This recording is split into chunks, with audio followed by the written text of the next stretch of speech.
Apakah Indonesia tanpa sumber daya alam akan tetap utuh, tetap hidup, dan tetap makmur? Sebuah pertanyaan yang jarang kita dengar. Bahkan mungkin tidak pernah ada yang menanyakannya. Namun, kalau pejabat, masyarakat, dan politikus sepakat untuk mereview cara Indonesia dikelola oleh politikus, oleh pejabatnya saat ini, apakah pertanyaan di awal tadi, yaitu akankah Indonesia bisa makmur, utuh, dan terus tumbuh jika Indonesia tidak memiliki sumber daya alam? Sebelum menjawab, kita coba bayangkan Anda adalah warga negara Liechtenstein yang tidak memiliki satu sumber daya alam pun. Wilayah Anda pegunungan, bahkan untuk makanan pun harus disuplai melalui Austria dan Switzerland. Bisakah Anda tetap jadi makmur di sana? Atau kita ke Switzerland, negara yang tidak memiliki sumber daya alam juga, kecuali arus air sungai, bahkan laut aja nggak punya. 100 tahun yang lalu coba bayangkan, kalau Anda warga negara atau politikus atau pejabat di Switzerland, kira-kira apa yang ada di pikiran untuk membuat Switzerland negara yang sangat kaya? Kita tahu sedikit pejabat dan politikus Indonesia, walau sudah 77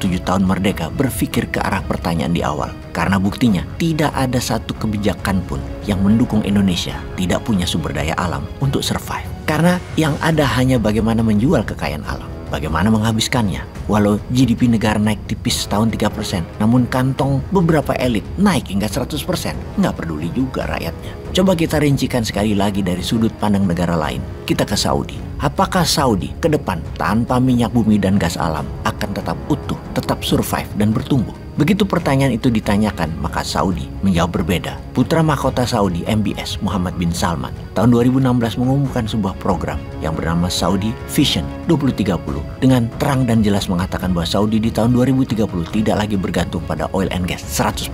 Bayangkan, sebuah rencana yang berani, yang tegas dan jelas didesain teliti selama 5 tahun sebelum tahun 2016 diumumkan dan dieksekusi dengan jangka panjang, multi years, dengan konsisten hingga saat ini. Kita mundur ke Saudi di tahun 1930-an, ketika baru menjadikan dirinya kerajaan di bawah bin Saud. Masih negara berbasis pertanian dan peternakan yang masih miskin produksinya, dan baru di tahun 1933 ditemukan cadangan minyak bumi yang besar di wilayah Saudi Arabia tersebut. Dan sekarang di tahun 2030, Saudi adalah penghasil minyak dan gas nomor 2 terbesar di dunia. Ketika dunia banyak menggunakan non-fossil oil dalam pemenuhan kebutuhan energi, terutama green energy seperti nuklir, matahari, air, dan angin, serta kendaraan listrik meningkat, maka permintaan akan minyak bumi dari tahun ke tahun hingga saat ini terus menurun. Saudi saat ini 90% pendapatannya datang dari minyak dan gas, yang 10% adalah datang dari melayani 8 juta tamu Allah berumrah dan 2 juta haji per tahunnya. Kemudian Saudi membuat rencana jangka panjang yang radikal dan berani, yaitu untuk tetap menjadi negara super kaya tanpa bergantung pada minyak dan gas bumi. Program itu bernama Saudi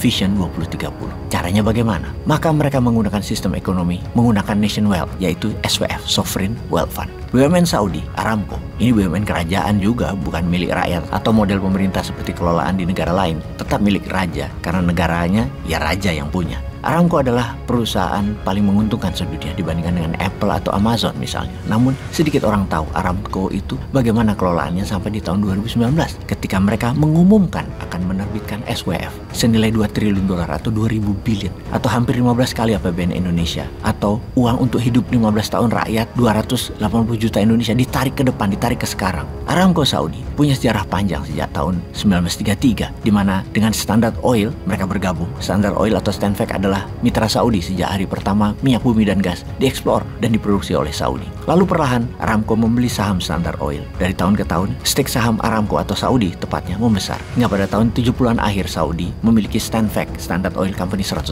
Kemudian di tahun 80-an jadilah Aramco. Sejak saat itu Saudi Arabia menjadi negara terkaya di dunia, di luar negara sekutu, negara pemenang Perang Dunia Kedua yang mengendalikan dunia hingga saat ini. Namun kalau di abad 20 minyak bumi adalah kekayaan yang menguntungkan, namun di awal abad 21 ini, sejak 10 tahun terakhir kira-kira, 1 dari setiap 6 mobil adalah mobil listrik transaksinya. Dan di tahun 2030 nanti, 1 dari setiap 2 mobil adalah mobil listrik, yang membuat kebutuhan akan minyak bumi terus turun. Karena itulah dalam visi Saudi 2030 akan menggeser dari petrol country menjadi negara jasa dan properti. Dari negara yang 90% bergantung pada minyak dan gas bumi menjadi pelayan tamu Allah dengan kapasitas per tahun 30 juta tamu Allah naik 3,5 kali di tahun 2030 dan menjadi 50 juta tamu Allah di tahun 2045. Dengan fasilitas kelas A, di mana target mereka yang kelas A tamu Allah yang diperbanyak. Semakin tidak murah berhaji dan berumroh ke depannya, namun tetap saja banyak akan berkunjung karena memang dibuat luar biasa mewahnya. Vision 2030 tersebut punya 3 tema. Pertama, menciptakan vibrant society. Kedua, membangun ekonomi bertumbuh subur, penunjang,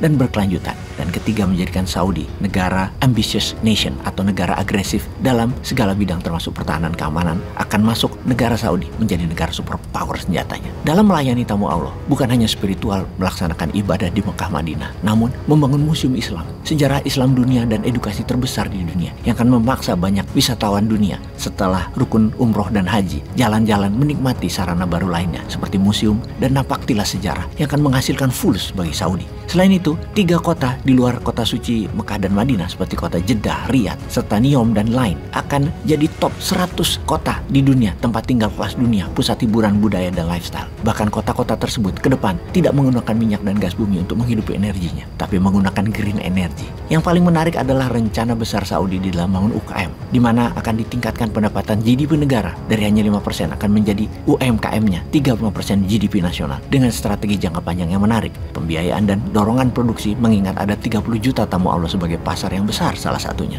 Saudi Vision 2030 adalah privatisasi atau membuat negara menjadi negara swasta, setidaknya 35%-nya, yang mana pendapatan pajak akan meningkat dengan cara itu. Dengan mendorong wanita yang saat ini hanya 18% workforce di Saudi akan menjadi 50% workforce di tahun 2030 adalah perubahan radikal di Saudi yang sangat male superior menjadi seimbang antara pria dan wanita. Ini mengkonfirm Saudi adalah benar-benar negara ambisius, progressive country. Kembali ke pertanyaan awal, apakah Indonesia bisa tetap tumbuh dan utuh tanpa mengandalkan sumber daya alam? Semoga bisa belajar dari negara Saudi ini. Peace.